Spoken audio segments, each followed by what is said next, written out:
Aš pasiruošiau labai bendrai paskaitai, orientuodamasis į tai, kad tikrai ne visi gal iki galo žino, kas tai yra rizikos kapitalo, kaip su juo elgtis, ką daryti. Tuo metu, kai kiti iš tikrųjų jau gal nori sužinoti kažkokių tai gilių specifinių žinių.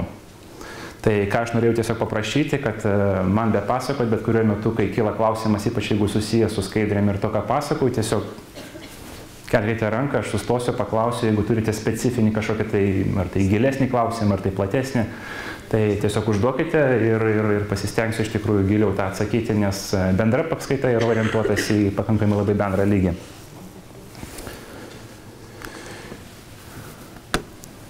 Ir iš tikrųjų, sakysim, dažniausias klausimas, kur aš klausiu jaunų verslininkų, kurie norėtų pradėti verslą, tai yra irgi tas pats, kaip uždaviau jums.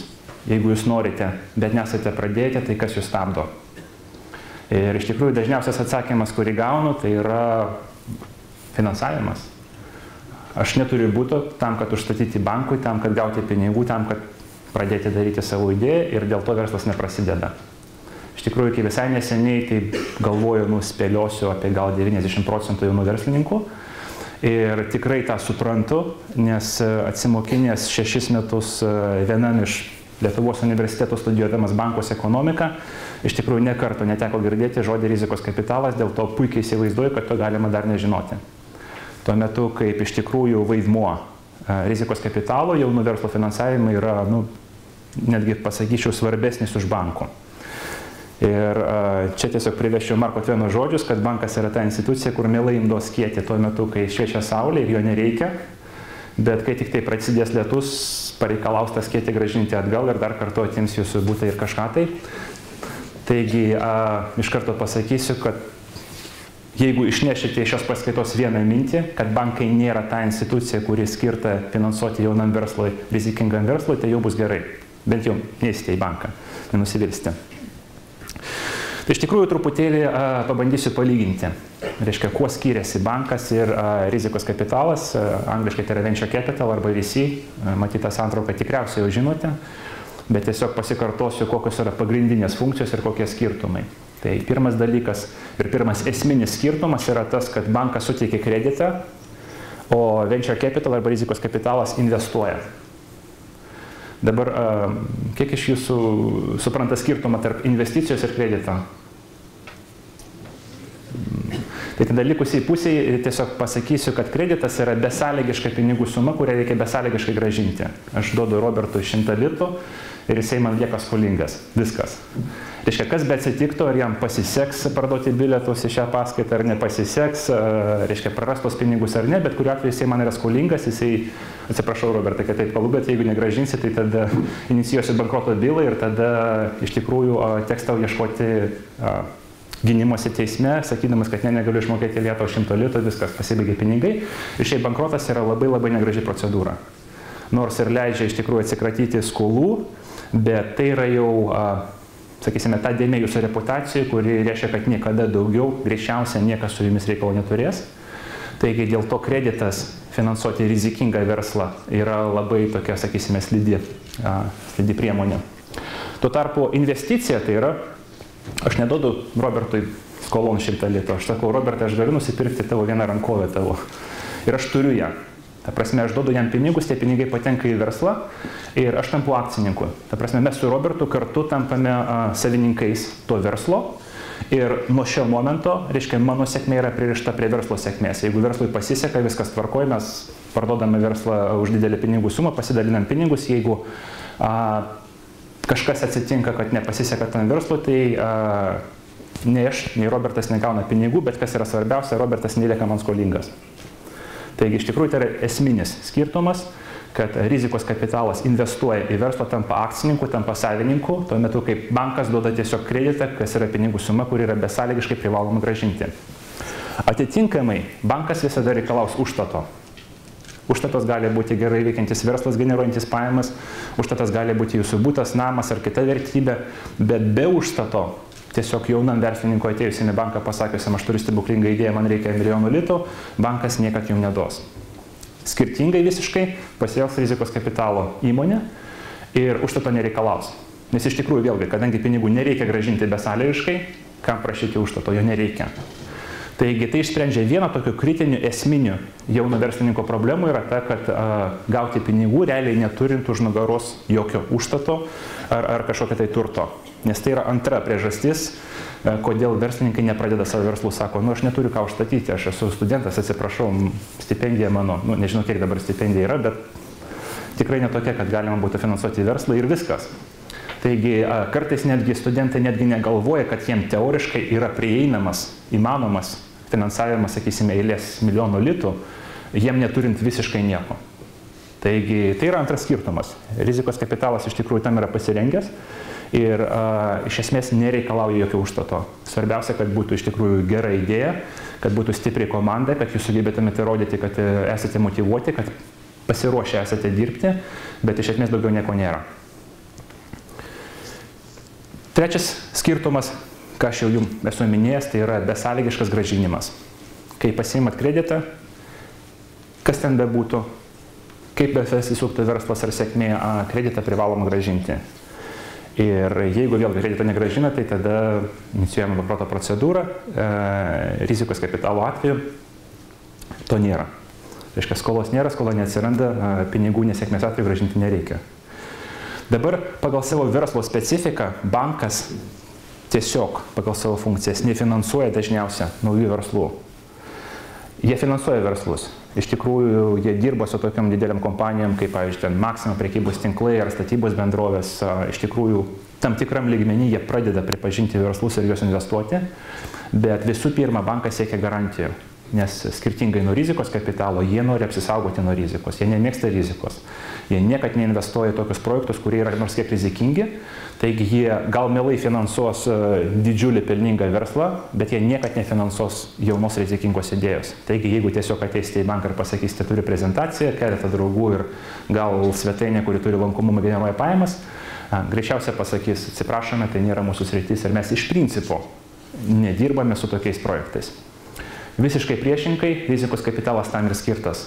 Aplamai žodelis rizikos atsiradęs ne šiaip savo, jisai yra būtent dėl to, kad skirtingai nuo bankų rizikos kapitalo įmonė turi visiškai skirtingą modelį ir jie būtent dirba su aukštos rizikos, aukšto pajamingumo potencialaus projektas, kurie dažniausiai būna tiesiog nauji verslai, sukurti keletų draugų, studentų ir panašiai.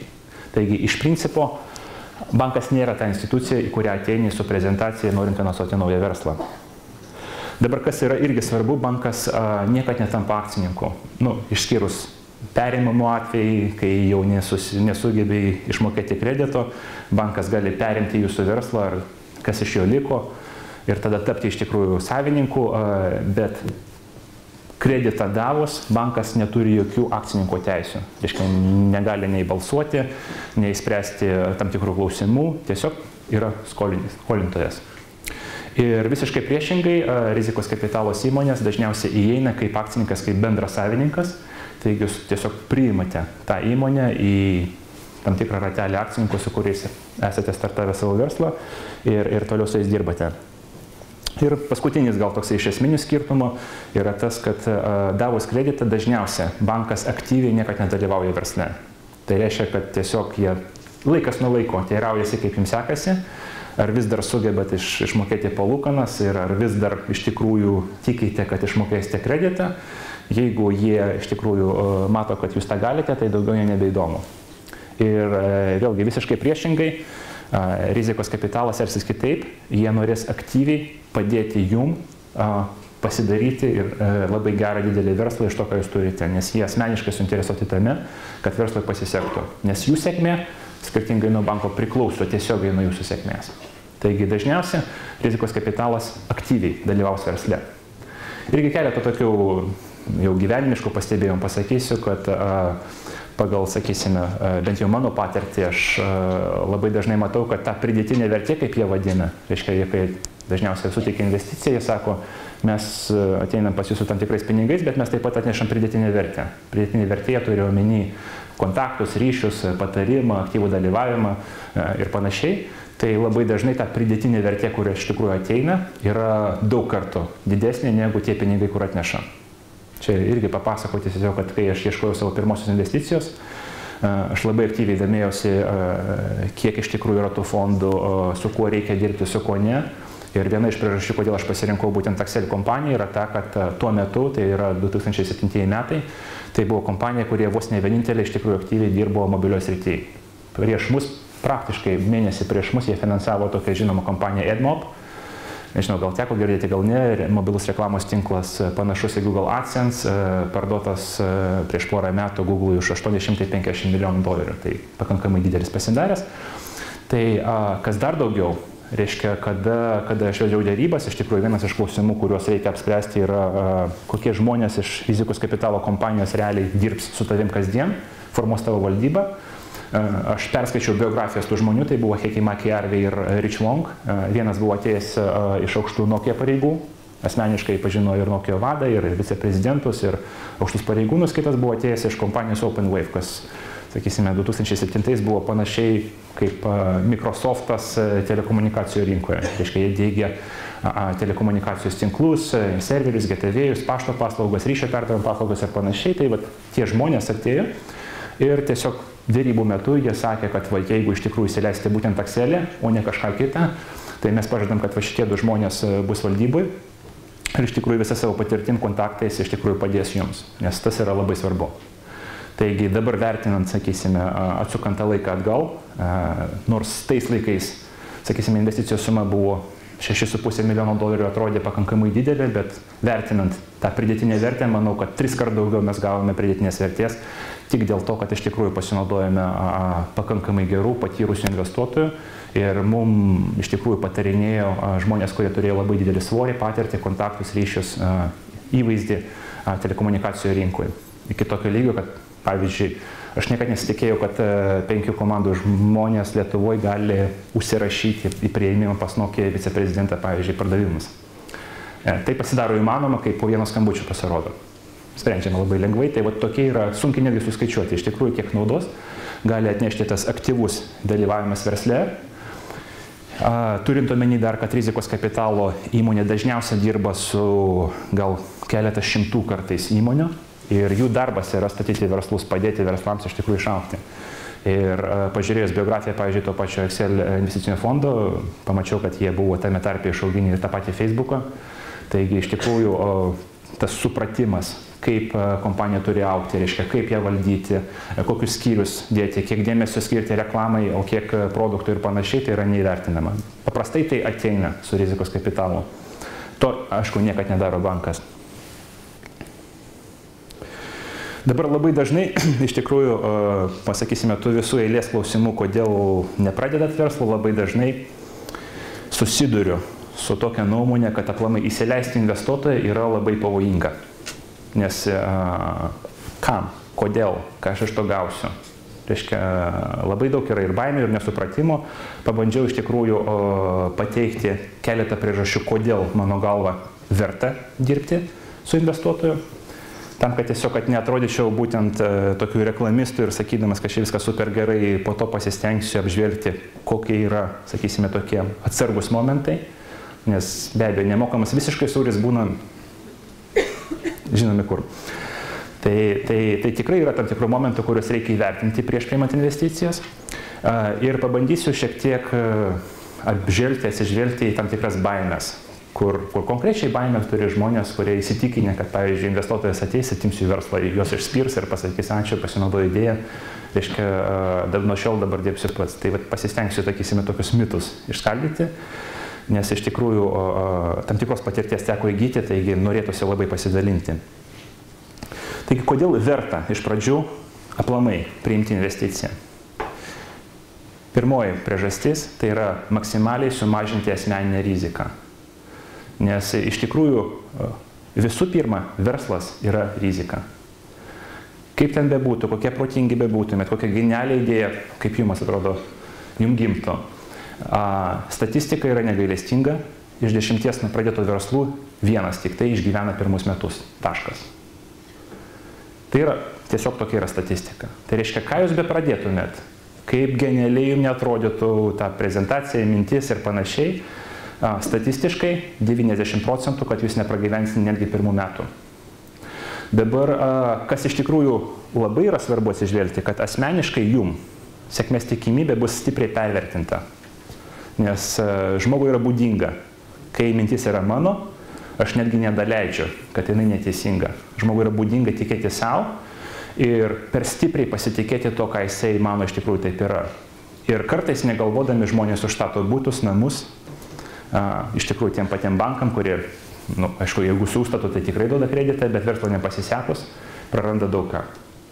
Aš taip pasakysiu, kad šiais laikais svarbiausias, iš tikrųjų brangiausias resursas yra laikas.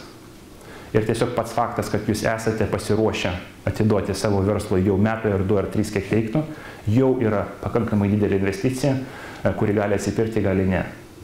Ir ačiū Dievui, šiais laikais yra pakankamai privataus kapitalo, kuris leidžia supirkti likusią riziką, tam, kad jeigu jūs norite pradėti verslą, jums nereikėtų dėti savo nei cento. Nerizikuoti, jeigu ir turite butą ar mašiną, gerovę, nežinau, kažkokią, tai to neprivaloma daryti. Jūs galite bent jau sumažinti savo riziką iki to, kad iš jūsų reikės laiko ir pastangų ir viskas. Ir daugiau nieko.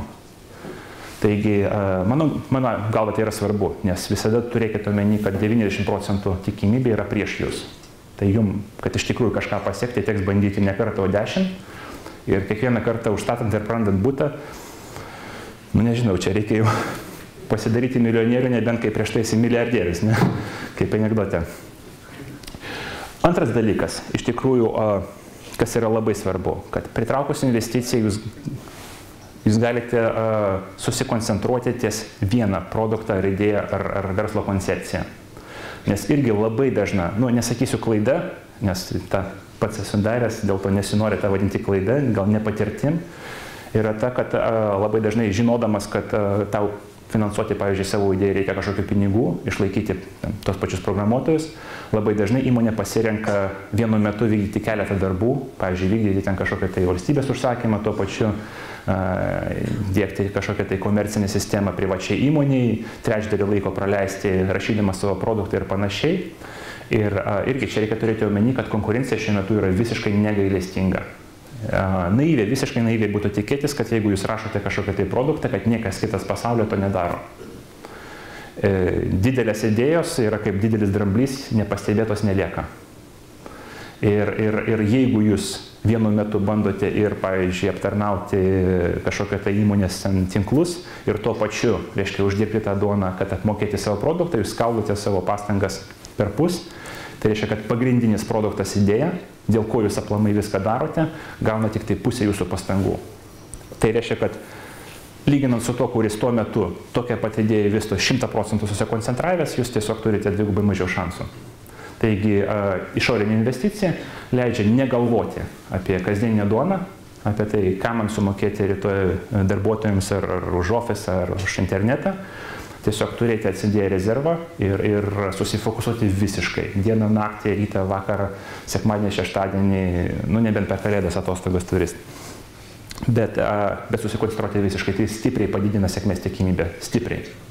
Viena iš dažnų klaidų, kur aš tikrai matau Lietuvoje, kai tipinė kompanija, kokių 5 žmonių maksimum skirs pagrindiniam produktui 10-15%, ir tuo pačiu darys, reiškia, ir svetainė kažkam tai, ir e-parduotuvė dar kažkam tai, dalyvaus 3 valstybės tenderiuose ir panašiai. Taip, užsidirbsi pinigų duonai sviestui, atlyginimams, bet tokiais tempais labai lėtai judėsi. Ir čia yra trečia priežastis, kad greitis yra viskas. Irgi kartais sutinku tokių naivių nuomonių, kad patentai ir kitos priemonės gali apsaugoti, realiai visiškai ne.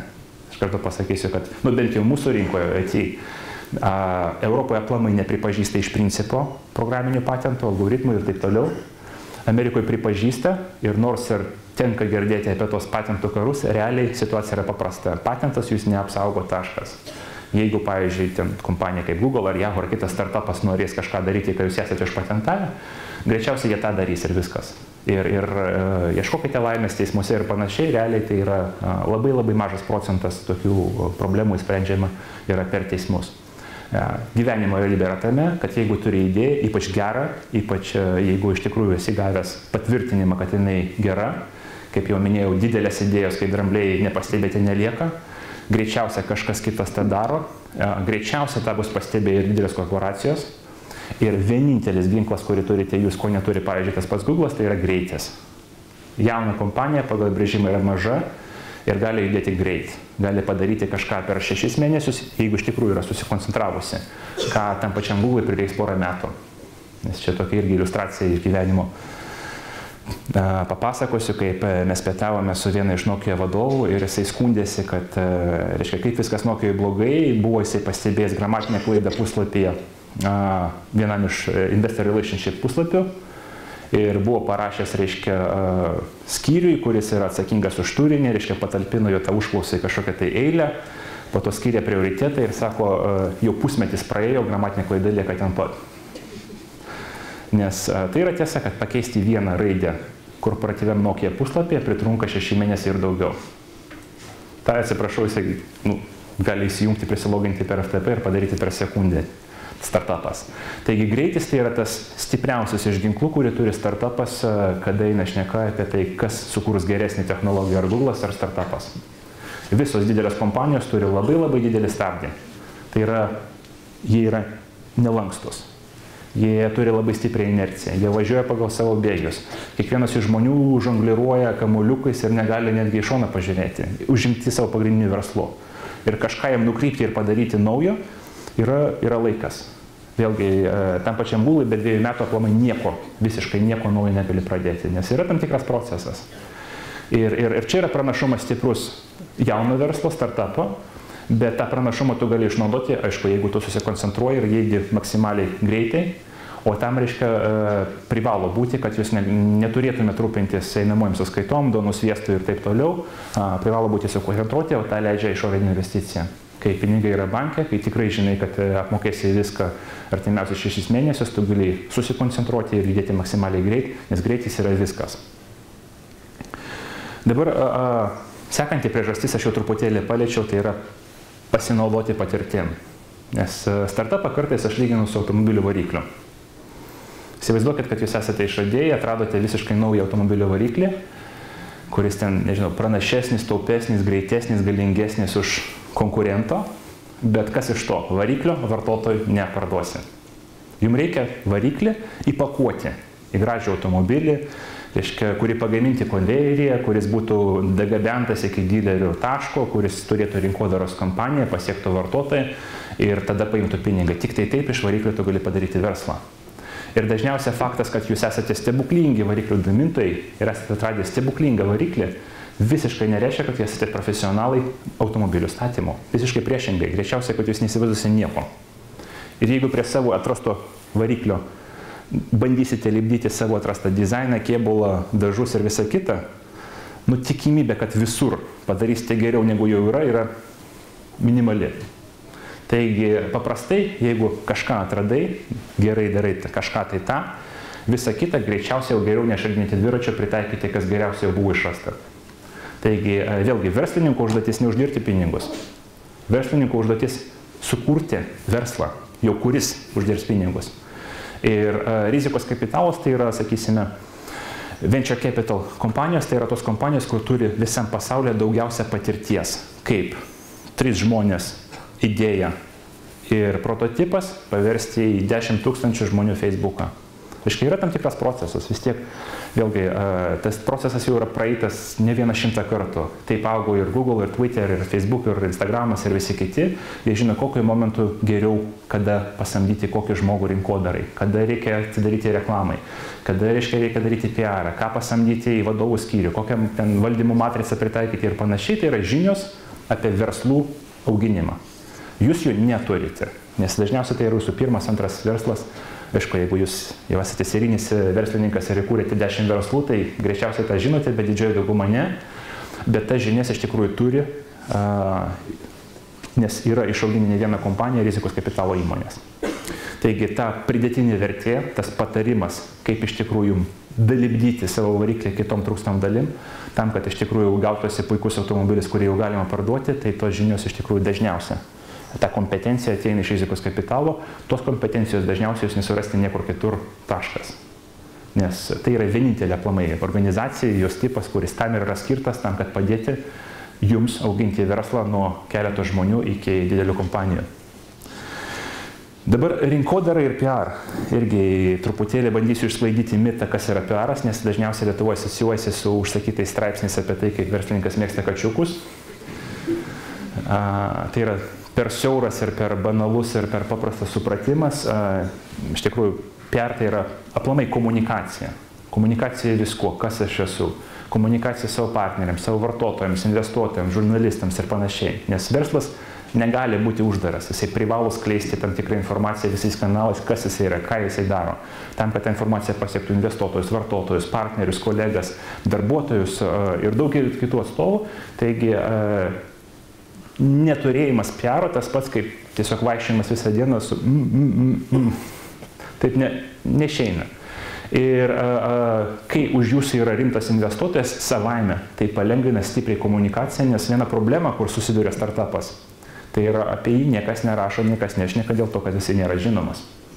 Iš kitos pusės, kaip keista bebūtų, bet didžiausi šaltiniai, tokie kaip TechCrunch ar VentureBeat ar tą pačią Financial Times ar visi kiti BBC, jie suinteresuoti rašyti apie naujoves. Jie ieško to naujovių. Jiems iš tikrųjų jau nusibodo eilinį kartą rašyti apie tą patį Facebooką. Dažniausiai jie norės surasti kažką naujo. Taigi, kaip ir jūs turite tą ką parodyti, bet dažniausia, rinkodaros kanalai yra tinginiai pakankami.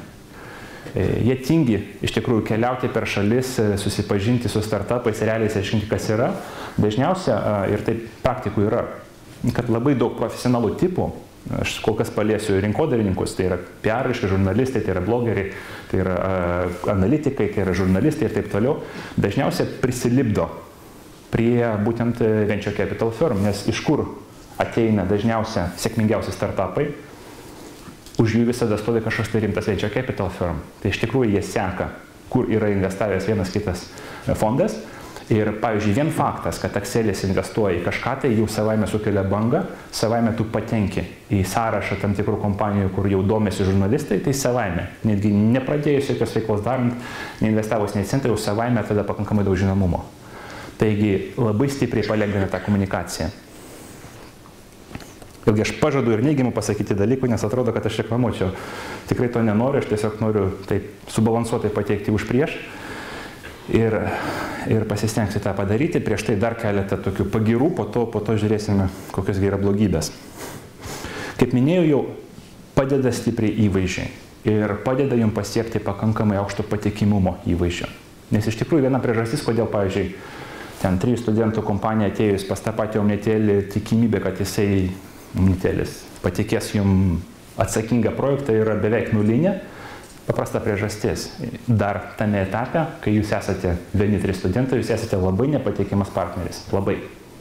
Nes ką gali žinot, rytoj vienas susirgs, 2 likiai išvažiuos atostogų ir projektas viskas. Tai dažniausia didelės kompanijos labai atsargiai žiūrės į santykius su mažais startupais. Nes jie savaime ir pagal apibrėžimą ir taip yra, jie yra nepatikimi. Vėlgi, su tam tikra tikimybė, kad tu dingsi su 90% tikimybė, kad tu dingsi po keletą mėnesių, tai nepakankama garantija tam pačiam Omnitelį pasirašyti su tavim atsakingą sutartį. To nepakanka. Dabar viskas keičiasi vienu momentu, kai už tavęs stovi investuotojas, rimtas ypač investuotojas. Nes ta pati situacija galėtų atrodyti skirtingai. Jūs ateinate pas tą patį Omnitelį, sakote, žinote, mes esame 3 žmonės, bet, reiškia, mus bekina indeksas, Excelis, Sequoia ar dar kažkas tai. Pas mūsų sąskaito yra $4 milijonai ir mes esame labai rimtai nusiteikę, iš tikrųjų, tą, ką mes žadame daryti, padaryti. Ir Omnitelis tokia atveju žinos, kad jeigu jūs ir nenorėsite padaryti, tai jūs priversta padaryti investuotojai. Nes priešingų atveju jie įgyja neigiamą įvaizdį ir to jie labai stipriai vengia. Taigi patikimumo laipsnis momentaliai išauga labai stipriai. Iki tokio lygio, kad vėlgi aš čia jau iš patirties sakau, kad prieš pirmą investiciją mes 5 vyrukai Lietuvoje Vilniuje netgi nesigalėjo, aš netgi nesitikėjau, kad galėjo ateiti pas Nokia. Reiškia, po investicijos viskas, kas pasikeitė, tai buvo viešai žinoma, kad mus bekina Excelis ir pas mus atsirado solidi suma bankai, viskas. Reiškia, produktas, darbuotojai, niekas nepasikeitė. Ir savaitę po to, reiškia, sėdint viceprezidento Nokia vienam kabinete, jisai mus žiūri rimtai. Ką mes pasakojam, Šalia yra SEL atstovas, patvirtina, kad taip iš tikrųjų tai yra mūsų portfelio kompanija, mes ją nuodugniai išnagrinėjome, mes tik tai tikime tą technologiją, kad aplikacijos iš tikrųjų pakeis pasaulį ir tai mums svarbu ir viskas. Reiškia, tuo momentu jūs iš tikrųjų pradėte žaisti lygiom su netgi tokiam korporacijom kaip Nokia. Kartais netgi geriau sekasi negu Nokia, kuri dabar negeriausius laikus pergyvena. Nebent dar atsigaivins, jeigu padangas pradėt gaminti, bet gal dar ne šiemet. Ir tas įvaizdis, tas patikimumas, iš tikrųjų tuo pačiu leidžia jums pritraukti vadovus ir darbuotojus. Nes čia truputėlį gal iš šono nukrypsiu. Tai šiam momentui aš kol kas dar kartą pasikartosiu, kad tas įvaizdis, kurį sukuria pats faktas, kad jūs investavo rimtas investuotojas, jau savaime yra tam tikras potencialių darbuotojų pritraukimo centras. Nes vėlgi, nukrypsiu pasakydamas, kad labai stipriai skiriasi esmė, principas kompanijos statymo užsienyje ir Lietuvoje. Vėlgi, kaip aš nekartą esu minėjęs ir pasakojęs, gal jau girdėjote, kad esu pastebėjęs, kad Lietuvoje kompanijos statomos iš apačios. Tai yra, kad įkūrėjas, pavyzdžiui, yra studentas, po to pasikviečia keletą draugų kolegų, tarkim, jiems sekasi, tai jie kaip ir pasikelia, tada pasamdo vidutiniam grandy, reiškia, irgi kolegų studentų, reiškia, toliau jiems sekasi, jie kaip ir pasidaro dideliais bosais, po to ten tie studentai vidutinio pasidaro tokiais mažesniais bosais, pasamdo dar studentų ir taip toliau, reiškia, auga iš apačios. Problema yra tame, kad kvalifikacija darbuotojų auga daug lėčiau negu kompanija. Ir tai reiškia, kad kiekvieno atskiro momentu ta piramidė yra neprofesionali. Kiekvieno atskiro momentu, reiškia, kiek bebūtų, sėdi viršuje neprofesionalas įkūrėjas, reiškia, jam pavaldus 2 neprofesionalai studentai, jam pavaldus 3 neprofesionalus patarėjai ir taip toliau, taip toliau. Ir ta visa struktūra yra labai, sakysime, nepatikima. Aišku, pliusas yra tame, kad tai pigiai kainuoja, bet, pigiai mėsą žinome, kad nebūtinai visada reikia valgyti. Taigi, kaip paprastai elgiasi užsienietiškos kompanijos, tai yra, reiškia, yra branduolys įkūrėjų, tai yra stiprius founderis, reiškia, esant bet kokiai užuomazgai sėkmės, sekantis žingsnis yra pinigų pritraukimas, už tos pinigus nupirkimas geriausia aplamai įmanomai prieinamų už pinigų žmonių. Taigi, kai tu esi, sakysime, 3 įkūrėjai, 4 žmogus bus viceprezidentas, pavyzdžiui, pardavimus ar inžinieriai, ištrauktas iš to pačio Yahoo, Microsofto ar kažkur tai turintis gal 20 metų patirties, kurio atlyginimas gali siekti ten $500 000 per metus ir panašiai, bet ištraukiamas pats geriausias aplamai prieinamas už pinigus profesionalas. Dabar čia dažniausia žmonės sako, yes, right, dabar viską mes, Microsofto viceprezidentas, eis į 3 žmonių startupą, netikim. Ja? Dabar aš iš karto pasakysiu 2 motyvus, neplėsiu labai ilgiau, bet 2 motyvus, kodėl tokie žmonės paprastai yra linkę eiti į mažas kompanijas ir realiai dirbti 4 komandų kolektyve ir jeigu reikia rankovės užsitraukti ir tada daryti realiai kažkokią tai darbą patys. Pirma priežastis, kad reiškia, aplamai motyvacija darbuotojų dažniausia yra ne piniginė stipriausia. Dažniausiai iš tikrųjų, jeigu pažiūrėsite, kas yra pasaulyje padaryta geriausio, tai niekad nebus sukurta grinai už pinigus. Tas pats Steve Jobsas, kai jisai kūrė iPhone'ą, netikiu, kad jam rūpėjo sekantis milijardas ar kažkiek tai pinigų, netikiu. Jisai kūrė dėl to, kad jisai norėjo pakeisti pasaulį. Taigi stipriausia motyvacija, kiek aš esu susidūręs, aplamai bet kuriam, yra visų pirma, noriu pakeisti pasaulį, visų antra, iš to noriu pasidaryti pinigą. Bet pirma, pakeisti pasaulį. Paprasta apklausa, kiek iš jūsų, pavyzdžiui, startavę verslą darote tik tai dėl pinigų? Ne vienas. O kas iš tikrųjų nori padaryti kažką, kas pakeistų pasaulį? Lygiai tiek pat, kiek savo verslus kurs, ne? Taigi iš tikrųjų, kas dažniausiai atsitinka, vėl čia psichologinis momentas, jeigu tu esi viceprezidentas nors ir tokia korporacija kaip Microsoft, dažniausiai tu turėsi labai ribotą galimybę kažką daryti. Labai ribotą. Tu priverstas būsi, iš esmės, prižiūrėti veikiantį darbą. Tu negalėsi realiai kažką padaryti, kas iš tikrųjų pakeis kažką, tai jeigu ir norėsi, tai žinosi, kad gramatinę klaidą tau reikia pakeisti 0,5 metų ir kad bet kokia tavo idėja be 5 metų aplamai netgi nebus pradėta nagrinėti. Taigi psichologiškai tokiam etape žmonės yra pasiruošę ir labai daug, pasakyčiau gal pusę, tokių, reiškia, solidžių pareigų pasiekusią žmonės, jau 20 metų rinkoje ir panašiai, gal pusė jų atviri naujom avantūrom, tai yra eiti į startupus. Dėl to, kad jie žino, kad startupė jų patirtis realiai pakeis pasaulį, nes jie galės pritaikyti ir jiem nereikia 6 mėnesių, kad kažką tai pakeisti interneto svetainėje. Taigi psichologiškai pusė tokių kvalifikuotų, patyrusių, talentingų žmonių pasiekusių aukštas pareigas yra linkę bent jau išklausyti jūsų pasiūlymą. Dabar antras momentas.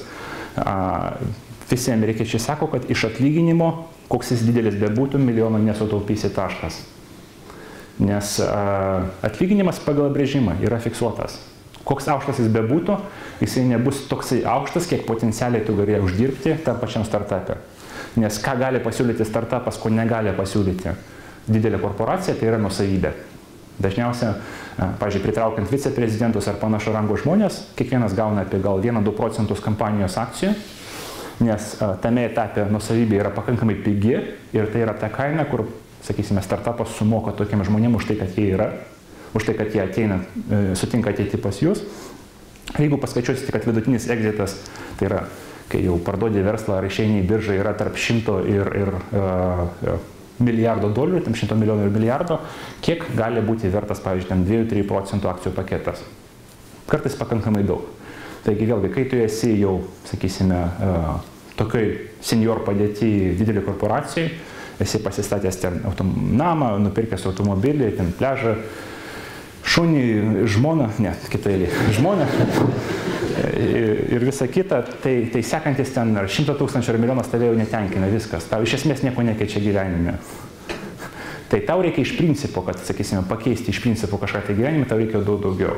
Taigi tu žinai, kad taupyti reikės iki gyvos galvos, o startupas yra būtent ta terpė, kur potencialiai sėkmės atveju tu gali uždirbti daug daugiau. Nes visi žinome legendas apie tai, kai sekretorės iš Google pirkdavo salas po Google IPO. Tokį irgi linksmą faktą pasakysiu, kad mėnesį prieš Facebook IPO visoje Kalifornijoje nebuvo įmanoma nusipirkti luxury automobilio. Reiškia, visi buvo rezervuoti būtent 2 mėnesiam priekį, nes labai daug Facebook darbuotojų buvo rezervavę ar tai Ferrari, ar tai Lamborghini, ar tai bent jau, sakysime, tokio rango automobilio nebuvo įmanoma iš principo užsisakyti, nes, sako, Facebookas laukia IPO, reiškia, atsiras labai daug žmonių su labai daug pinigų ir viskas, visi jau viską užsakė, tai laukite. Taigi, jeigu tu esi mažas startupas, tu tikrai gali pritraukti labai stiprius žmonės, kurie noriai ateis pas tave, turės energijos, entuziazmo, motyvacijos, kvalifikacijos, talento ir viso kito, tam, kad iš tikrųjų pakeisti labai daug šiame gyvenime. Jums tokių žmonių reikia, nes vėlgi jūs turite variklį, jums reikia viso kito. Greičiausia ir kokybiškiausia visą kitą gauti išeis tada, kai jūs pasieksite žmogų, kuris tai yra daręs, kuris tą pažino.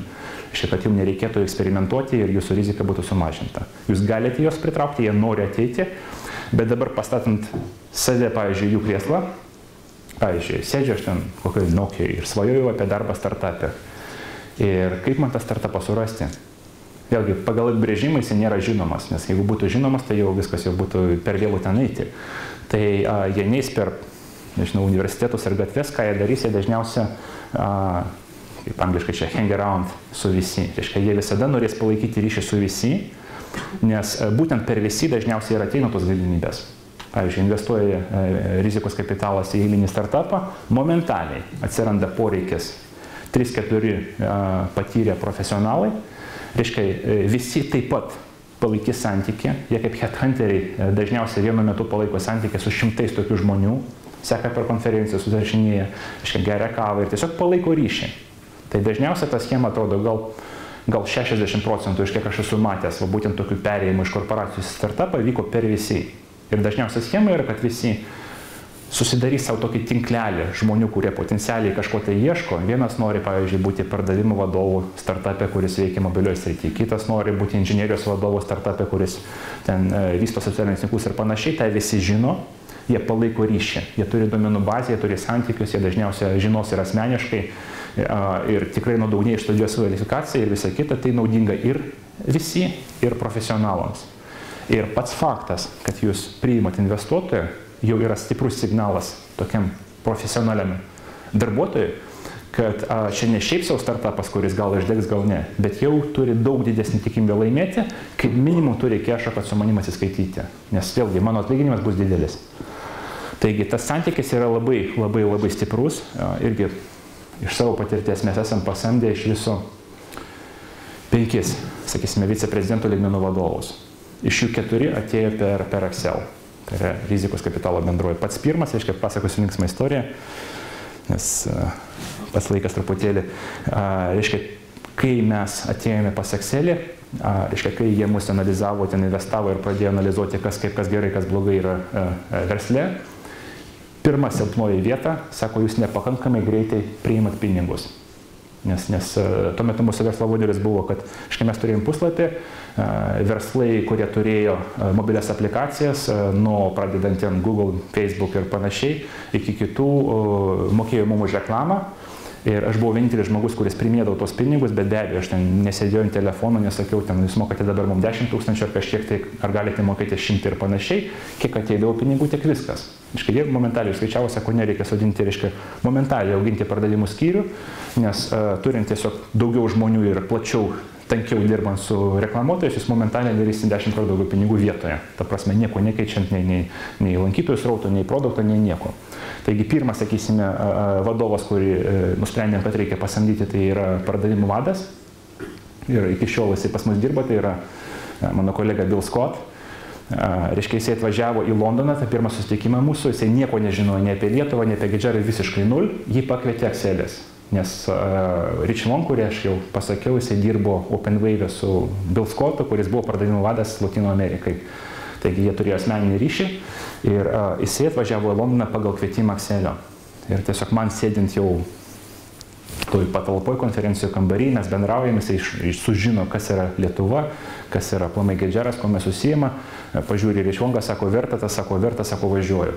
Viskas, parduodu namą Brazilijai, su baseinu, su visko, atnešu savo žmoną, šuo dėja lieka, nes ten dėl kažkokių tai sanitarinių normų per Londoną negalim buvo vežti į Europą, ten kažkokias tai sąlygos, tai dėja paliko metams, bet žmona pasiėmė ir va... Dabar apkaltins feministės, bet tai buvo. Tai prisimenu tą tokią naktį, lapkritis, lyja, šalta, reiškia, jiem reisas buvo Brazilija, Paryžius, Vilnius, atidėtas keletą kartų, ten jie nemiegojo gal 30 valandų su tokiais čemodanais, su viskuo, reiškia, atvažiuoja ir, Bill Scottas jisai tasai kaubojus pagal stilių, reiškia, viskas jam gerai, gražiai, reiškia, bėga, reiškia, žmonos sakės tokios lyja, šalta, Brazilija, reiškia, kur mano ten pulvas, visa kita, man čia gyventi dar, nežinia kiek. Tai truputėlį, buvo linksma man. Žmonai tikriausiai ne, bet atvažiavo čia, gyveno iš tikrųjų metus, kol mes įkūrėme Amerikos ofisą, tada persikėlė į Kaliforniją, tada jau atvirkščiai Bilas buvo. Reiškia, nepatenkintas, nes labai kažkodėl patiko Lietuva, bet jo žmonai labai patiko Kalifornija, taigi išsisprendė tą problemą. Bet ką aš noriu čia pasakyti dar kartą, kad vienas iš labai stiprių privalumų imti rimtą investuotoją yra tas, kad savaime, ar greičiausiai, jie ateis kartu su žmonėm, kurie aplamai priešingų atveju pas jūs niekad neateitų. O sėkmė, nežinau, gal 99% priklauso nuo žmonių ir ne nuo įkūrėjų, o nuo vykdytojų. Nes įkūrėjas, dažniausiai bus, atsiprašau, žalias. Jisai turės gal gerą idėją, gal jam pasiseks, gal kažką sukurs, bet jisai nebus dar profesionalas tam, kad įkurti iš to viso išradinti veikiančią rimtą profesionalią kompaniją. Tiesiog taip nebūna. Taigi Markas Zuckerbergas turi Sheryl, Larry ir Sergejus turėjo Schmidtą ir taip toliau. Reiškia, visada pažiūrėsite istoriją, visada, reiškia, realiai išauginti sistemą padėdavo būtent profesionalai, nes jau tokia mėgėjiškumo neatleidžia konkurencija. Prieš perinant prie kito punkto, kiek iš jūsų esate žaidę, kas yra milijonierius? Ok, bent jau žinote tą žaidimą, truputėlį taisyklės. Tokį suktą klausimą užduosiu. Gal iš jūsų kažkas gali pasakyti, kuo verslo auginimas iš asmenės pusės, čia punktas skamba, leidžia optimizuoti asmenį uždirbį iš verslo. Yra labai panašus į žaidimo milijonierius. Ar kažkas tai turi minčių? Rizika galbūt tiek pasirinkti, kiek nutari rizikuoti. Ta prasme? Čia gali rinktis sekantį variantą ir gali sudėti, bet gali likti su tą pačią sumą ir ją turėti, tiesiog gali šitaip. Bingo. Yra. Šiaip labai panašu, jau tikrai dar, taupydamas laiką, nes vis tikriausiai tą patį pasakysit, bet yra labai daug tiesos. Nes kai jūs auginate verslą, iš esmės ta vertė, kuri auga, yra labai panaši į atpildų, reiškia, lentelę, kas nori būti milijonierium. Ir pas jūs visada yra, reiškia, kelias arba sekantis klausimas eiti toliau dvigubinti potencialiai laimikį, arba šiuo metu pasakyti ne, pasiimu aukso puodą ir išeinu ir grąžinu. Labai dažnai tai būna. Ir reiškia, natūraliai, einant toliau, tiesiog pats faktas, kad tu eini toliau, automatiškai reiškia, kad tu gauni arba daugiau, arba gal tu aplamai prarasi, kad tu jau esi uždirbęs. Bet čia aš patalpinau dar sakysime, netgi ne dėl tos priežasties. Dėl to, kad augindami verslą, kaip ir žaidžiant milijonierį, kas jums visada norisi, tai yra nesudėgamų sumos. Teisingai? Jums norėtųsi, pavyzdžiui, mano verslo vertė ten 100 000 litų, 1 000 000 litų, tai yra viskas popierėje. Vėlgi, iki kol jūs neišėjote į biržą ir iki kol jūsų kompanijos arba neperpirko kita, tai yra popierinė vertė.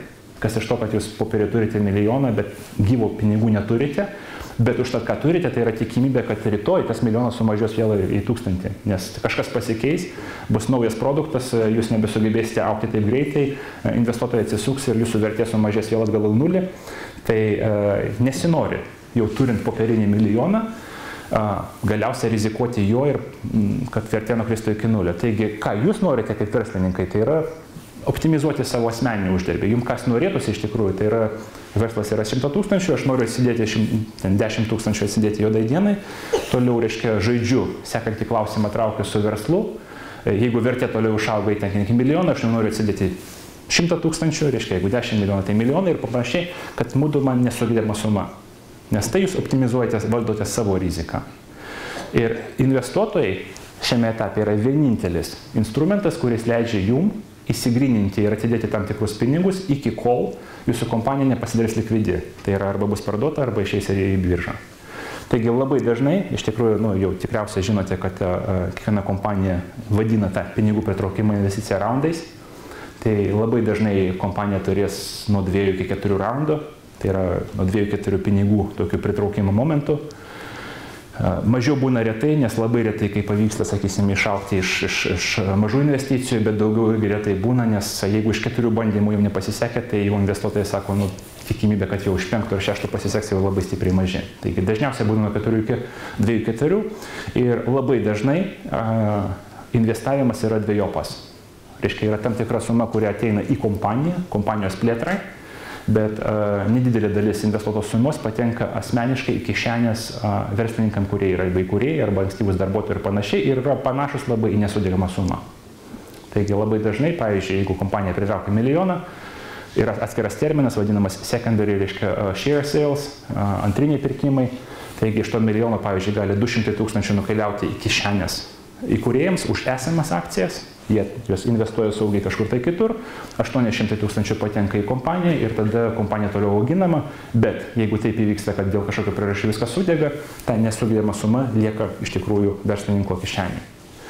Taigi tai padeda labai stipriai optimizuoti būtent asmeninį finansų ir rizikos valdymą ir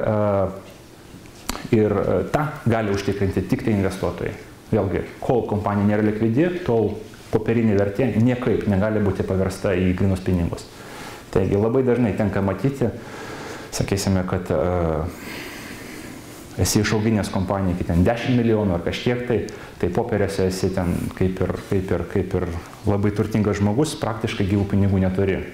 Ir čia, tarp kitko, vieną papasakosiu irgi tokia labai linksma, man pakėlė labai, velnias vėl apie moteris, gal nesupyks, bet labai pakėlė blondinės, bent jau Kalifornijos mano akise tas pokalbis, reiškia, yra klubas, yra eilė, reiškia, 2 blondinės šnekasi, viena kitai sako, kodėl tu su juo, reiškia, nebendrauji, jisai vertas $50 milijonų.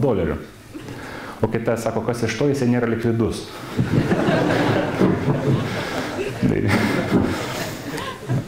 Tai va čia yra būtent tas atvejis, kai popierinė vertė gali būti kokia nori, bet realiai tu nesi likvidus, tai reiškia, kad grynų pinigų už tave nėra ir tikimybė yra, kad jų ir nebus. Yra tam tikra tikimybė. Kaip ten bebūtų, judame toliau prie privalumų, čia tikriausiai bus paskutinis. Aš pažiūrėsiu. Jo. Reiškia, tai paskutinis, kuris tikrai nėra mažiausiai svarbus, tai yra galimybė švariai užbaigti verslą. Ir čia, atvirai pasakius, yra tas punktas, apie kurį visai nesusimasto mano galva daugelis pradedančių verslininkų. Nes visada, kaip aš jau minėjau, yra linkę žmonės pervertinti savo sėkmę. Man kyla mintis, viskas, jokių abejonių man pasiseks. Reiškia, prieš akis ten sala, lėktuvas ir visa kita. Ir niekad nedašauna, kad gali tai pasisukti, kad po metų, reiškia, viskas bus prarasta, viskas. Vėlgi, tikimybė to yra daug didesnė negu priešingai. Ir dabar, kas iš tikrųjų įvyksta, žmogus bus psichologiškai labai nepasirengęs pralaimėjimui. Tas dažnai matau, tam noriu įspėti ir tiesiog patarti nuoširdžiai, niekad nebandyti emocijų sieti su verslu sėkme ar nesėkme. Nes teko matyti ne vieną verslininką, kuriam nepasisekė. Ir kartais ir pasigeria žmonės ir tikrai būna tokių liūdnų pabaigų. Vėlgi, kai žmogus per daug emociškai yra jau, kaip ir viskas, jau svajonės, jau gyvena toj saloj, ten jau ir namuką pasistatęs, ir žvejoja. Ir kažkas jiems sako, žinai, Google'as pristatė produktą, viskas, reiškia, mes investuotojai atsisukam, turi kažkiek dar 2 mėnesius apmokėti atlyginimų ir taškas. Tai psichologiškai yra labai sunku. Bet kas yra svarbiau, kartais ir finansiškai būna sunku, nes vėlgi prisikabini skolų ir viso kito. Ir vėlgi blogiausias uždarimo variantas yra bankrotas, juridinis bankrotas. Nes tai yra viskas, taškas jūsų karjeroje garantuotas. Ta prasme, po vieno bankroto dažniausiai niekas jau neprasidės. Ir tam, kad iš tikrųjų turėti galimybę nesėkmei esant visada, tai prašau.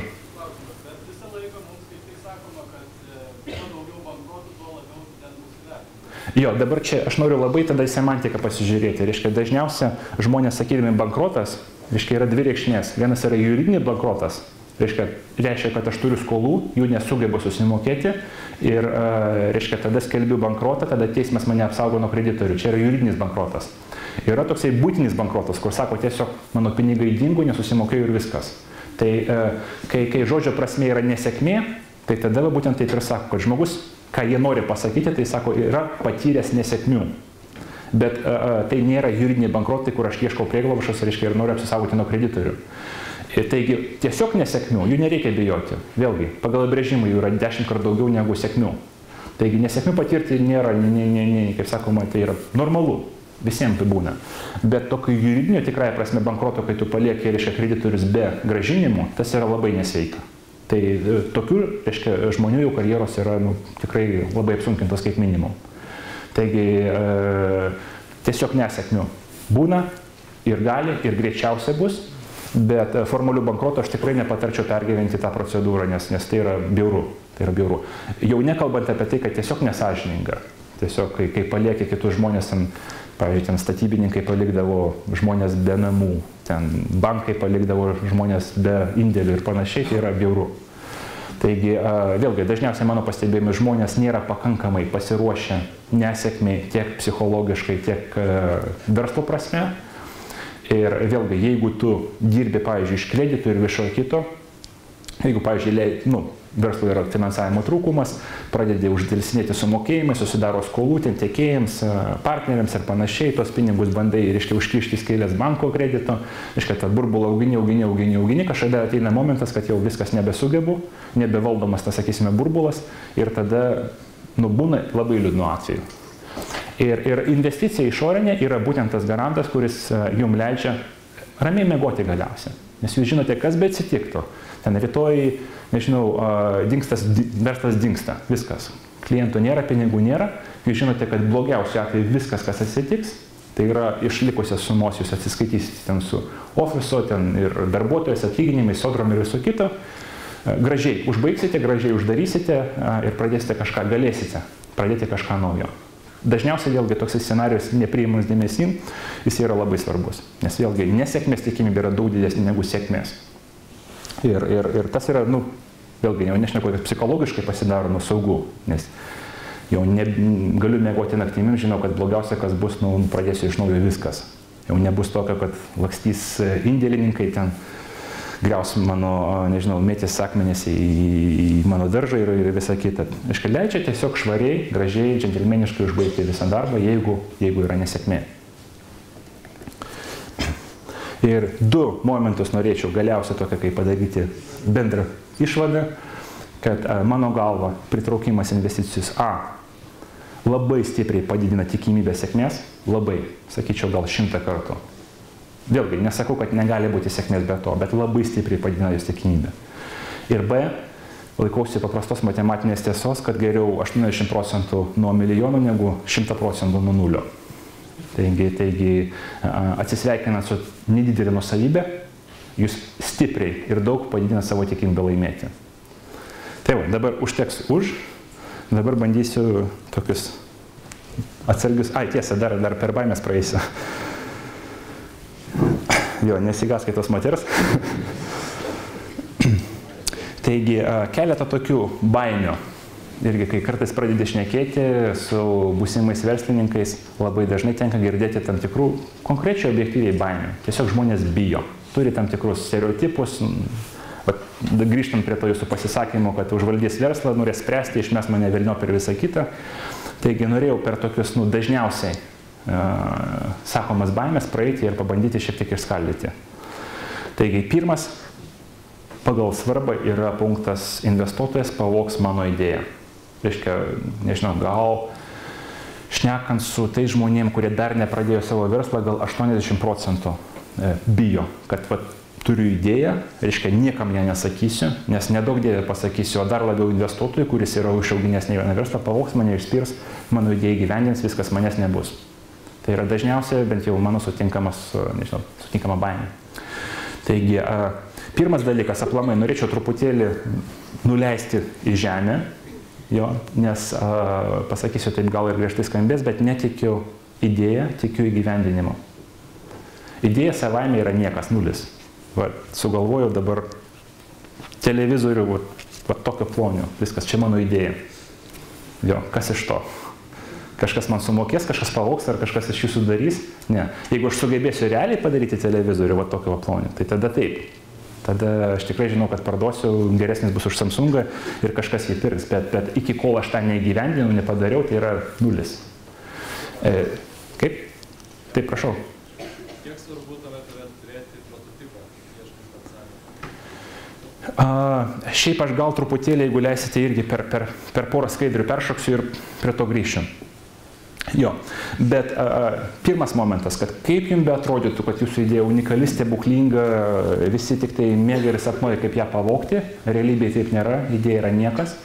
Jeigu netikite, apsilankykite bet kokiam startupų rinkiny, kur pasidalinsite savo idėją per pitchą ir ne tik, kad ne visi iš karto taip atsikils ir bėgs ją įgyvendinti, bet ir pasakys jau reiškia, tai yra nesąmonė, tai neveiks.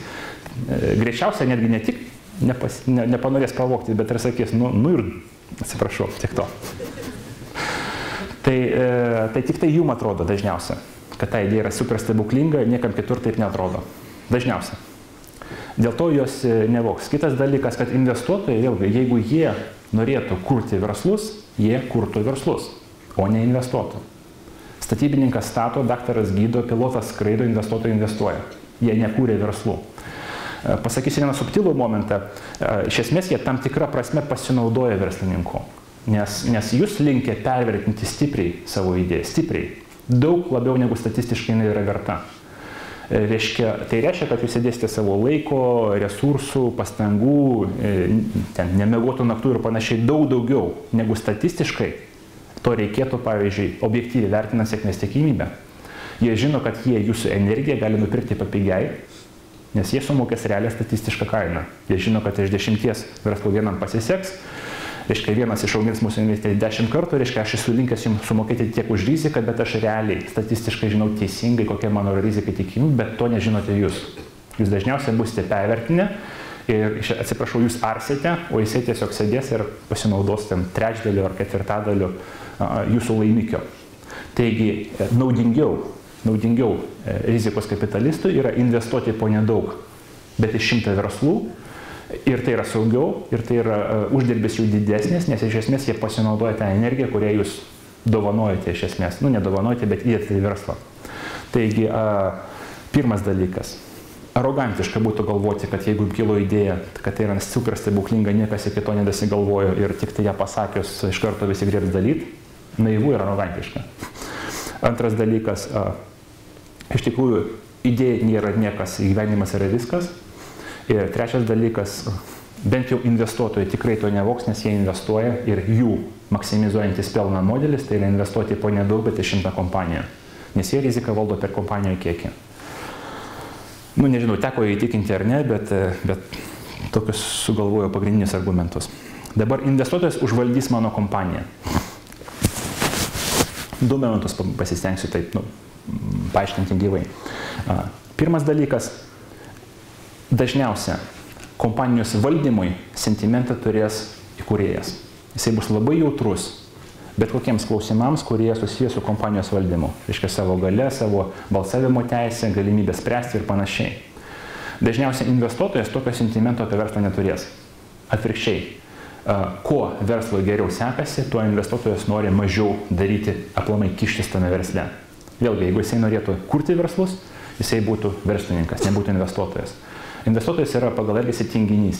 Jisai įsikiša dažniausiai tik tai, kai atsiranda krizė ir panašiai, bet kas svarbiausia, jisai neturės jautrumo valdymui, jisai turės jautrumą finansiniai grąžai.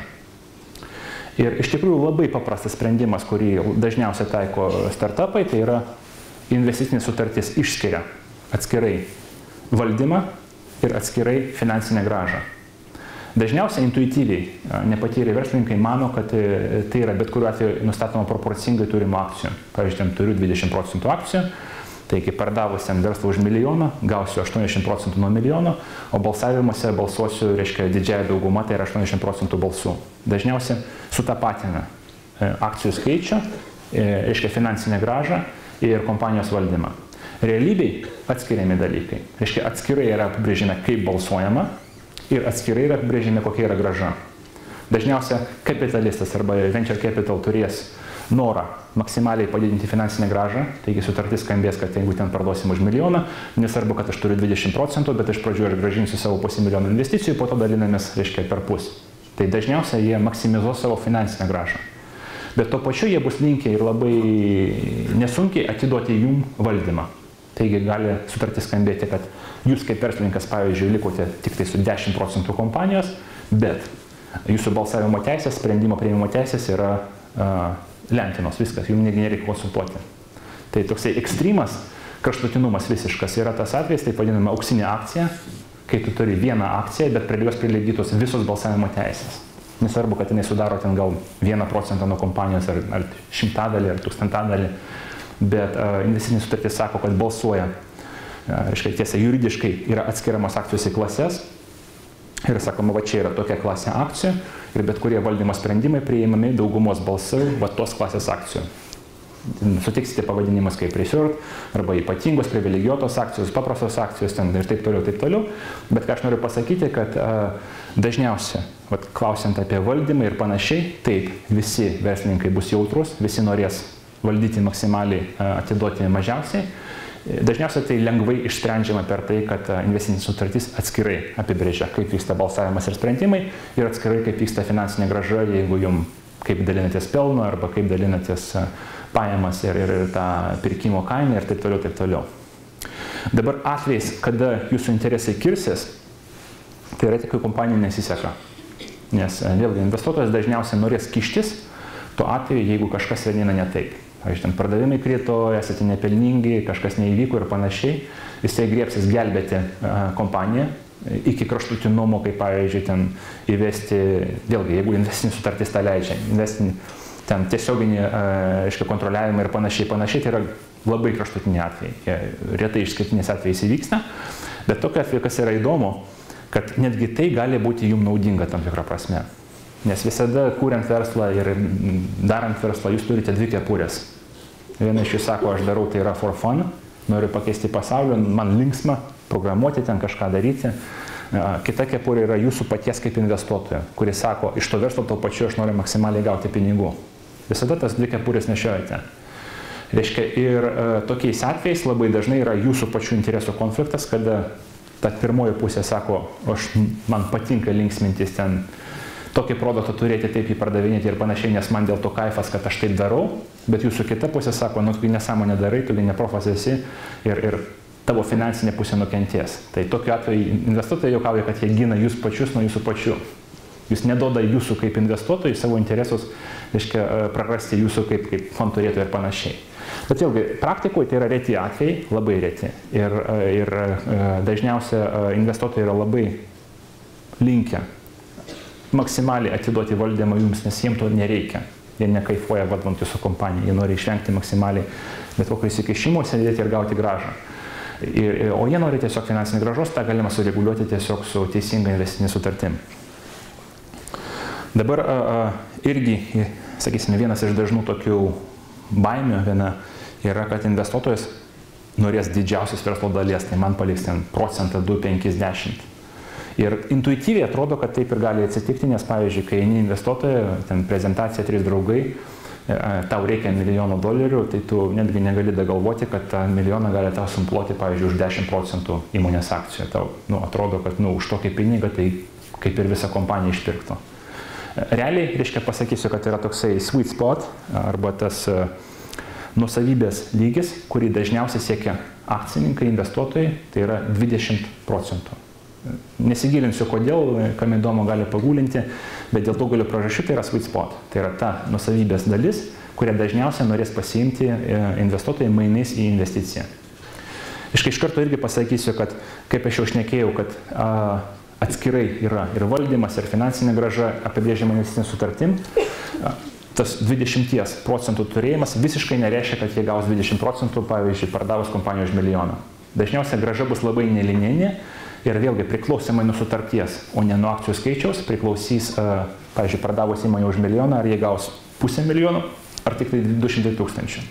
Ir dažniausiai sutartis skambės, kad taip, turime tik tai 20%, investuojame $1 milijoną, esant pardavimui, iš pradžių atsimam savo $1 milijoną, o po to dalinamės 80-20. Tai reiškia, kad, pavyzdžiui, pardavus už $1 milijoną jūs neturėsite nieko, o jisai turės viską. Pardavus už 2 milijonus, jisai atsims $1 milijoną, po to dar 200 000, jisai gaus 1,2, jūs gausite 800 ir taip toliau.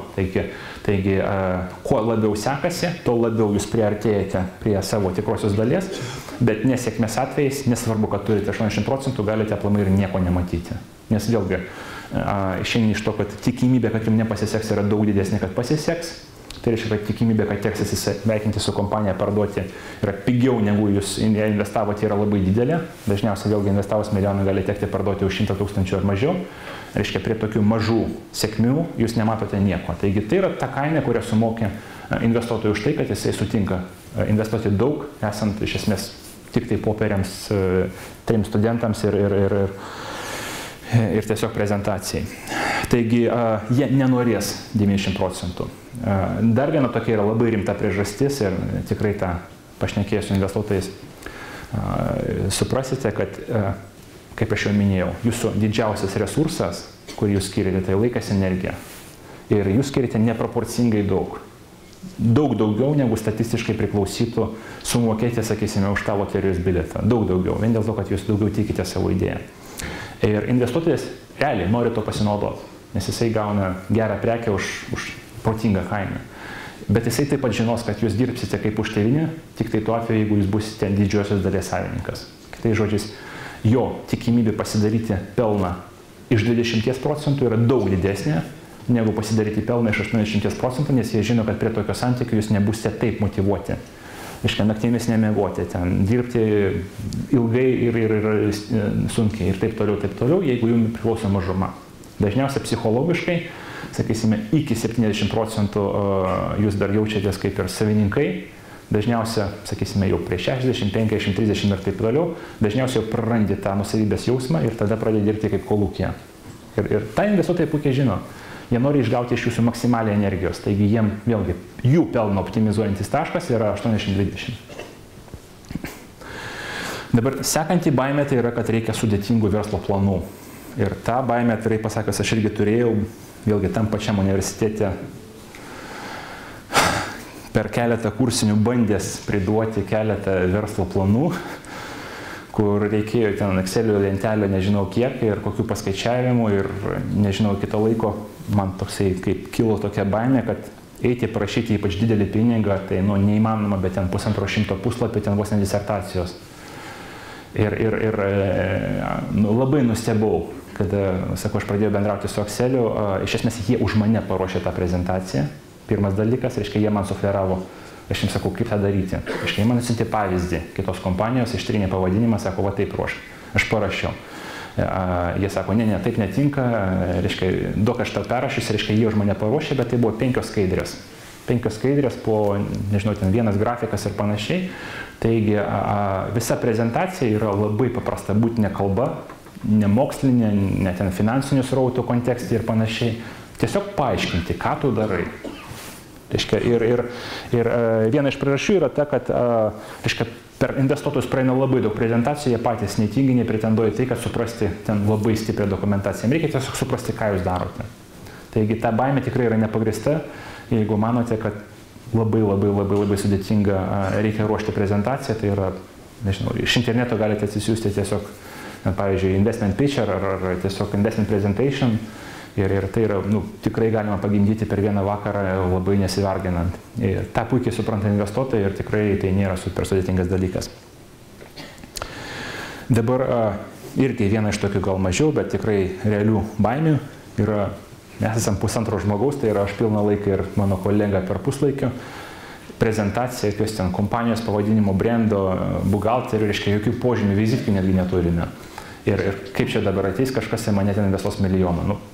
Iš principo taip nebūna, atvirkščiai kitaip nebūna, nes rizikos kapitalas pagal apibrėžimą investuoja būtent tokiame etape, kol jūs nesate dar rimta kompanija, nes jeigu jūs esate kompanija, kuri turi ir pardavimų, ir projektų, ir valdymą, ir visą kitą, ir visus požymius, tai jau tada per vėlu iš esmės investuoti į jūs.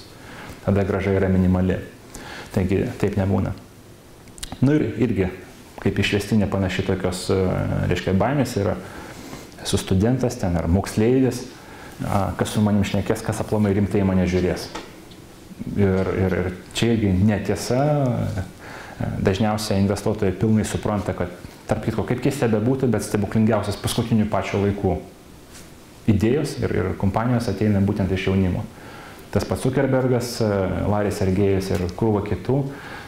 Vėlgi, čia nesigilinsiu, kodėl taip yra, bet dažniausiai iš tikrųjų gal apie 80% tikrai sėkmingų kompanijų gimsta būtent tame etape, kai tu esi plikas studentas antram kursui ar trečiam 20 su kapeiko metų bebūdamas. Taigi tokių būtent ir ieško investuotojai.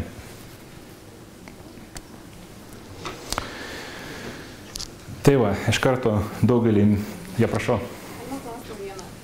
Dėl tų 5 skaidrių, jeigu trumpai, tai kokius pagrindinis klausimas reikėtų ten atsakyti? Jo. Taip labai trumpai. Geras klausimas, super. Ačiū. Į mikrofoną neturi Diana, tai aš pakartosiu, reiškia, rengiant 5 skaidrės, ką iš esmės reikia parodyti investuotojui, kad jisai susidomėtų. Iš esmės, svarbiausia skaidrė yra viena. Jo, ir aš čia truputėlį gal leisiu savo paspekuliuoti už jos. Po tiek laiko susidariau įspūdį, kad investuotojai nestato tikslų suprasti, koks jūsų yra verslas, nenori, negali, per mažai laiko tam turi ir panašiai. Ko jie ieško realiai, tai yra sėkmės simptomų. Jo, nes tai angliškai pattern recognition. Kiekviena sėkminga kompanija turės begalę labai subtilių simptomų. Pradedant nuo to, pavyzdžiui, kaip auga vartotojų kreivė, ar tai yra matematinė progresija, ar tai yra geometrinė. Baigiant tuo, kiek investuotojų prie tavęs yra prilipę per konferenciją. Sąžiningai sakau, vienas iš tokių stiprių momentų pritraukimo, tai yra, kai tu esi konferencijai, prie tavęs prieina vienas investuotojas, kiti jau mato ir žino, kad dažniausiai aplink įdomius verslus sukasi daug investuotojų, tai savaime yra vienas iš simptomų. Kai su tavim šneka 3, 4 momentaliai reiškia, reiškia ir man reikia. Čia irgi tokia linksma istorija papasakosiu, yra vienas, neminėsiu įmonės, bet vienas toksai labai linksmas investuotojas, kuris jau 3 kartus pakartoja tą patį, reiškia, scenarijų, reiškia, jisai suranda mane konferenciją, reiškia, prieina ir sako, pašnekam, mes labai susidomėję, norim investuoti visą kitą, tiesiog, sėdam, pašnekam visą, ir po to, iškaip, tai ką tu ten darai? Maždaug tokio. Ta prasme, ir irgi taip, jau pradedi galvoti, iš tikrųjų, tam, kad suprasti verslą, reikia daug daugiau negu ten 2-3 valandų. Taigi suprasti iš tikrųjų, ar verslo turi potencialą ar ne, reikia labai stipriai įsigilinti, jūs gyvenate tame versle, investuotojas tą mato per vieną prezentaciją ir keletą valandų. Ir tiesiog netgi nemanau, kad aplamai iš principo yra įmanoma. Tas pats, kaip jūs parduodate lėktuvą, kažkam tai ir turite 2 valandas ir turite papasakoti, kaip jisai veikia. 2 milijonai detalių sujungti, ten eleronai, ten ir visa kita. Ir fiziškai neįmanoma perduoti tokio informacijos kiekio per tokią trumpą laiką, kad jisai dar suprastų, sakytų, baba, tikrai turi skraidyti. Nebūna taip. Bet ką jie pripratę, tai yra matyti simptomus. Ir kaip aš jau grįžtu prie tos skaidrės svarbiausios, tai yra anglai netgi vadina ją hockey stick. Žinote, kas yra, lasda, kuri yra pakreipta, tai yra vadinama geometrinė progresija. Yra 2 rodikliai, kur yra svarbiausia, ko ieško investuotojai, tai yra pajamų augimas, geometrinė progresija. Jeigu to nėra, tai tada vartotojų augimas, geometrinė progresija. Ir vieną skaidrę, garantuoju, įdedi vieną skaidrę, sakai, mes turim 10 vartotojų, kitą mėnesį 20, kitą mėnesį 40, kitą mėnesį 80 ir turime visus metus ir mes tolygiai augame taip, viskas. Iš esmės, investuotojų daugiau nieko nereikia. Čia buvo toks linksmas pasisakymas, pamiršau aš to investuotojo vardą, bet jisai viešai pasisakė, dar kai Twitteris buvo mažas, jis buvo Twitteris paskelbęs. Tarp kitų, tai yra priežastis, kodėl Apple skelbė ten, kiek susiuntimų turi, todėl kad mes skelbėm, kad mes turim 1 milijoną susiuntimų per mėnesį, po to kitą mėnesį 2 milijonai, po to kitą mėnesį 4, kad komunikuoti netiesiogiai kreivę. Ir grįžtant prie Twitterio, buvo vienas toksai per konferenciją, kai Twitteris eilinį kartą pasakė, mes turim ten 4 milijardai twitų per kažkokią tai laikotarpį, jisai pasakė, velnias, aš nežinau, kas yra twitai, bet tokio augimo ignoruoti negalima. Jo, tai labai reprezentuoja teisingai. Tai vienintelė skaidrė. Aišku, jie taip niekad nesakys, jie bandys gilintis į verslą, kas kaip veikia, kas vartotojai realiai, tiesiogiai, netiesiogiai ieškos kreivės. Toliau, aišku, svarbu dar aparto, tai prašau. O būna skaičių falsifikavimas, ar dar reikėtų tuos skaičius pertikrinti ir kaip lengva juos falsifikuoti? Čia toks, jo. Jo, supratau klausimą, ar galima tos skaičius falsifikuoti? Aš čia žiūriu iš investuotojų, kad jie nenukentėtų. Jo, iš esmės iš karto pasakysiu, aplamai bet kokia nesąžininga taktika ilguoju laikotarpiu neatsiperka visiškai. Ir konkrečiai, kaip bus, pavyzdžiui, jeigu aš falsifikuoju to vartotojų augimą, kas bus? Investuotojas pasakys, žingsnis, kurį privalomai neišvengiamai atlieka investuotojas prieš investuojant, tai yra taip vadinamas, technical due diligence ir legal due diligence. Jie išnagrinės, pasamdys kompaniją, vieną profesionalią techninę kompaniją, vieną juridinę kontorą, kurie išnagrinės jūsų biografijas, jūsų aplinką, ar turėjote bankrotų ar ne ir visą kitą, ar aplamai jums priklauso ta kompanija, ar nesate investavę dar kažkur tai ir taip toliau, atliks visą legalią juridinę analizę tam, kad pateikti išvadą saugu, kad aplamai jūs esate savininkai tos technologijos, jūs nesate pavogę, jūs dirbate su legalia programinė įranga ir taip toliau. Tai yra tiesiog legal due diligence. Ir bus atliktas technical due diligence, tai yra būtent, kai, pasamdoma yra kompanija, nepriklausoma trečia šalis, kuri praeis per tos skaičius ir sakys, iš kur atsirado tas skaičius. O kaip jūs paskaičiavote? Aha, tai yra Google Analytica, gerai, kaip jinai veikia ir taip toliau. Ta prasme, neišvengiamai tai išaiškės. Taigi tiesiog to neapsimoka pradėti. Bet vėl grįžtant prie prezentacijos, tai yra svarbiausias, bet tarp tų bus, sakysime, kur dar turi reikšmę likusios 4 skaidrės.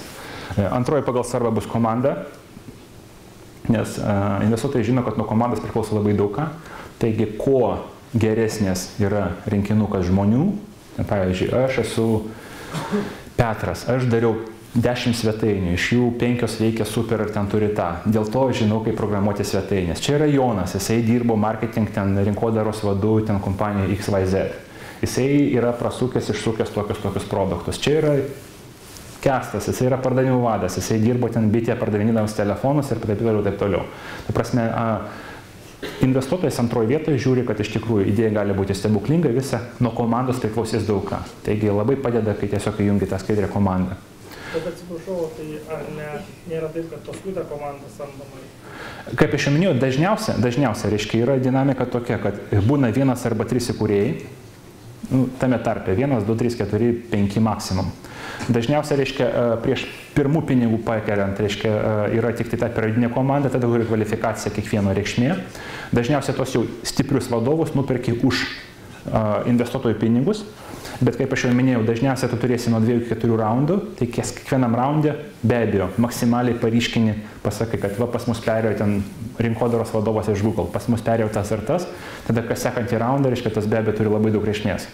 Taigi vėlgi augimas komandą, po to aš, kaip vadinu skaidrę, pačiupinėti. Reiškia, jeigu sakote, kad aš jau žaidimą, tiesiog parodykit, va, kaip jisai veikia, ten ekrano vaizdai ir panašiai. Nes jiems reikia suprasti, kas per produktas. Jo. Toliau stovi jau, pavyzdžiui, ten samprotavimai, kas yra verslo modelis, kaip jūs pinigus pasidarot. Čia niekada neteko matyti, toksai buvo linksmas filmukas YouTube'e. South Parką žiūrėjot, ne? Ir nežinau, tikriausiai nežiūrėjot, buvo, reiškia, South Parką, reiškia, kaip kūrė startupą South Parko. Ten toksai buvo, nelegalus ale padarytas su jų personažas, bet tokios startupo linksmas filmukas, kaip jie, reiškia, stato verslą. Ir ten, reiškia, prasidėjo nuo to, kad jie renka koines, reiškia, socks, we collect more socks, we get more socks ir panašiai. Reiškia, ir tada, reiškia, jie ieško investicijų, jie turi pitchą ir jie, reiškia, phase 1. Reiškia, renkam socks, reiškia, iš ten. Po to kažką, phase 2, ir trečias, reiškia, profit. Reiškia, visą tokias, ne. O kas yra phase 2? Reiškia, socks suprantu, kalnas, profit suprantu, gyvenam. Kokia yra phase 2? Ir reiškia, jie vėl. Reiškia, tai aš sakiau, ten socks ir phase 2 ir profit. Jo, tai kartais, aš netgi juokaut pradėjau, kad reiškia, phase 2 tai yra, o kaip mes iš to viso ūkio padarom pinigus. Tarp kitko, kodėl iki šiol Twitteris stipriai buksuoja, nes jie kaip tik turi surinkę tų koinių, 4 milijardai, kuriuo negalima ignoruoti, bet kaip iš to padaryti pinigą, neaišku. Tai tokiom problemom susidūrė ir Google susidūręs buvo ilgą laiką, ir Facebookas buvo susikūręs, kaip žinote, kritikavo ir netgi buvo tokių neigiamų nuomonių, kad suvalgo begalę.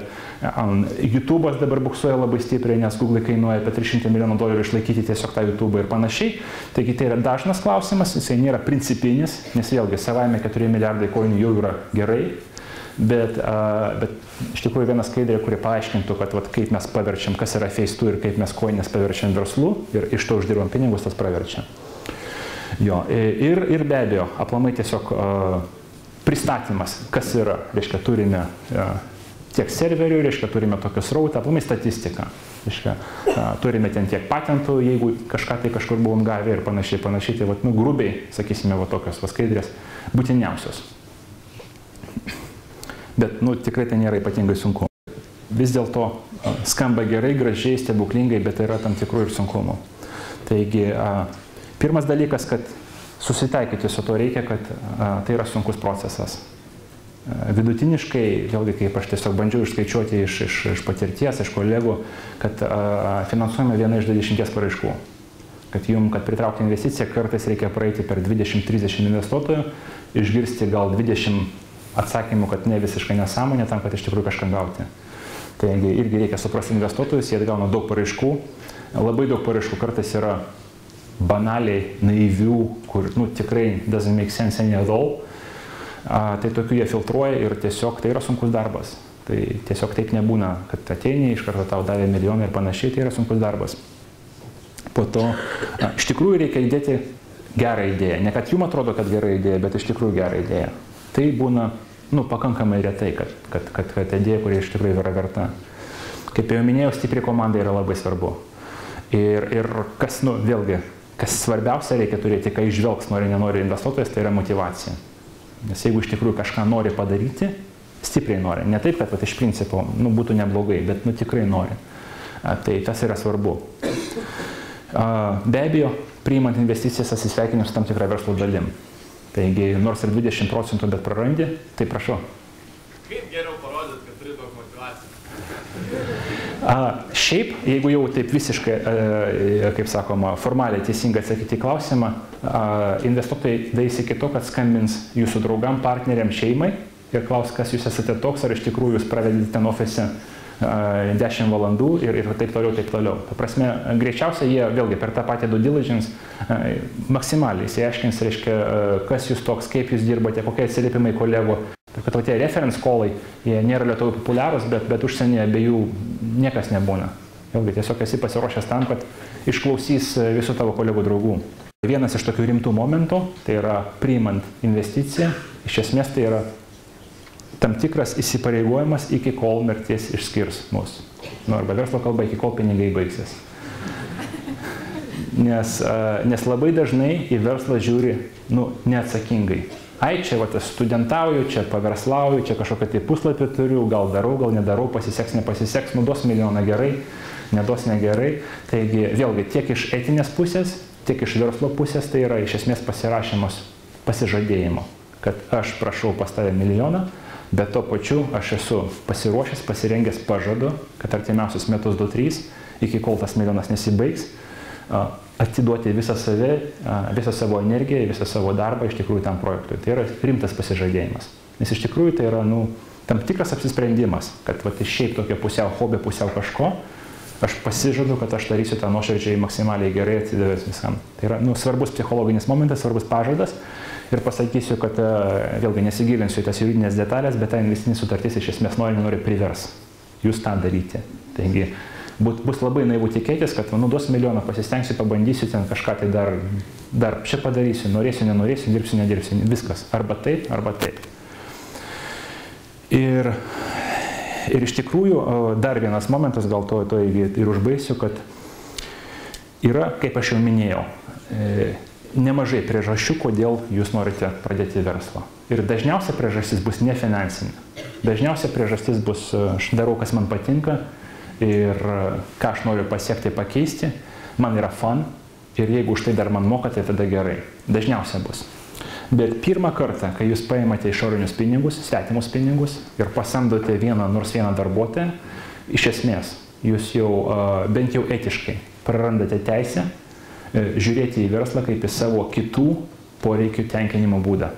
Kitais žodžiais, investuotojas visiškai neturi jūsų sentimento, kad yra fun tusuotis konferencijose. Jum fun, jum patinka, keliauti ten, nemokamai gyventi viešbučiuose, dalyvauti tūsuose ir vakarėliuose, jam tai nėra fun. Jisai ateina pas jūs, jis jums pateikia pinigą ir sako, aš tikiu, kad tu tą pinigą išausdinsi ir duosi man finansinę grąžą. Ir paimdamas tą pinigą, tu bent jau turi moralinę, reiškia, įsipareigojimą. Nuo šiol, reiškia, kai aš paimu svetimą pinigą, mano užduotis yra maksimizuoti finansinę grąžą į tą pinigą. Su tokiu pat pažadu ateina pas jūs ir darbuotojai, nes vėlgi jūs galite jausti gal kaifą nuo tų konferencijų važinėdamas, bet jūsų darbuotojai nori turėti karjerą, nori turėti atlyginimą, nori turėti pajamas, nori turėti ilgalaikę naudą ir taip toliau. Taigi, kaip aš jau sakau, pirmą kartą arba pasamdžiu žmogų, arba paima svetimą pinigą, iš esmės jau tu nebesi pavaldus pats savo.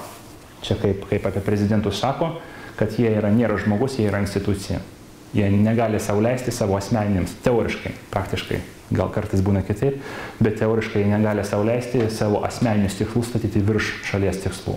Taigi tai yra svarbus momentas, kartais apie tai nepagalvoja, bet tą klausimą užduoti, ar aš tikrai tą darau dėl to, kad man fun, arba aš tą darau dėl to, kad iš tikrųjų man pakeliu su investuotojais, darbuotojais ir kitais partneriais, kuriuos susirinku. Ir jeigu man pakeliu, tada atsiprašau, tada mano sentimentai jau lieka mano problema. Reiškia, savaitgaliais aš galiu daryti, ką noriu, bet mano verslas tai yra įrankis jau nebe visiškai man pavaldus. Tai yra įrankis, kurio naudojasi daug žmonių ir kurie pateikia jums savo laiką, darbą, energiją, pinigus ir taip toliau.